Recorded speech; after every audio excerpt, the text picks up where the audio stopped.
Many years ago, a poor couple gave birth to a child, a lovely, lovely young girl whose voice rang out like temple bells, even when she was crying for attention. And shortly realizing they could not raise a child, could not support a child, they sadly left her by a banyan tree and left. Well, the little child's voice rang out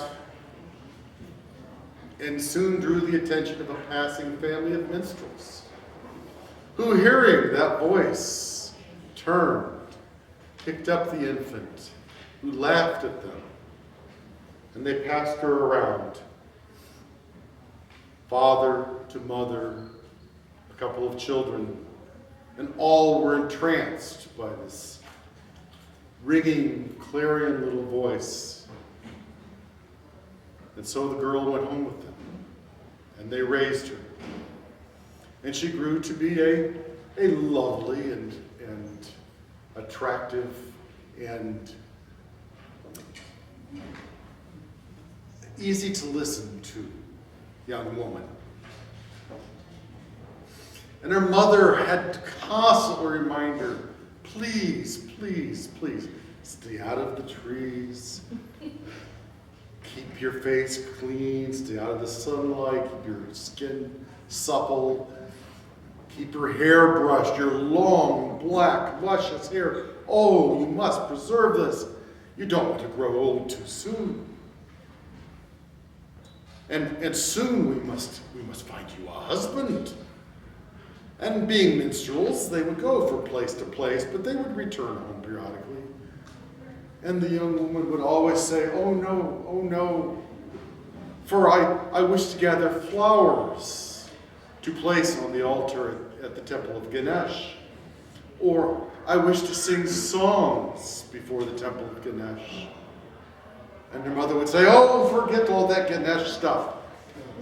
I want you to see the young men come. And as the minstrels went from town to town, the mother would spread the word amongst them that there was an eligible young woman of good character and attractive features.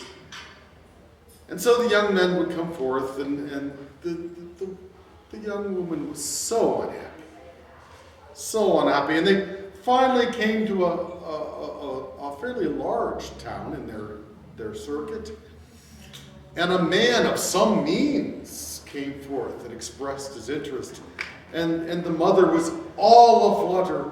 Oh, our family would be blessed to have this man as a son-in-law and a family member. He's got so much money and power, and he's interested in you. And the dear girl was distraught. And so it was when they returned home, she immediately ran out to the temple and prostrated herself before the statue of Ganesh and began to wail and to pray that he would do something to save her. And she heard his voice. What would you have me do? And she says, I know I am destined to serve you, and yet no one else seems to see this. And he said, what would you have me do?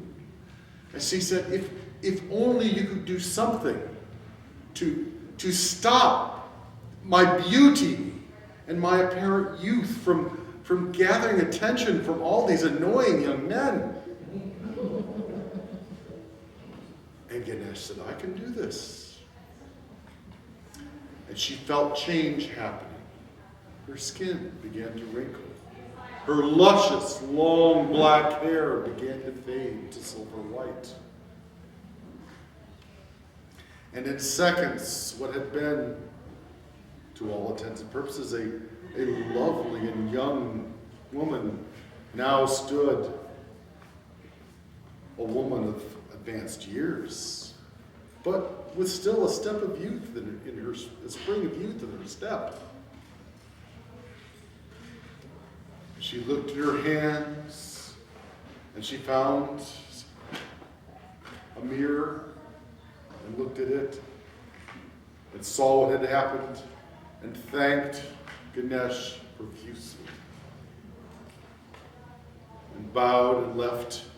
And from that day forth, she went from village to village and town to town, spreading songs about Ganesh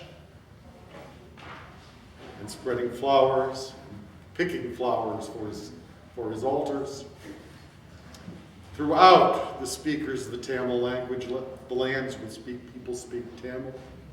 And to this day, she is known as Orvayar, the respected old one, and she is a saint amongst the Tamils.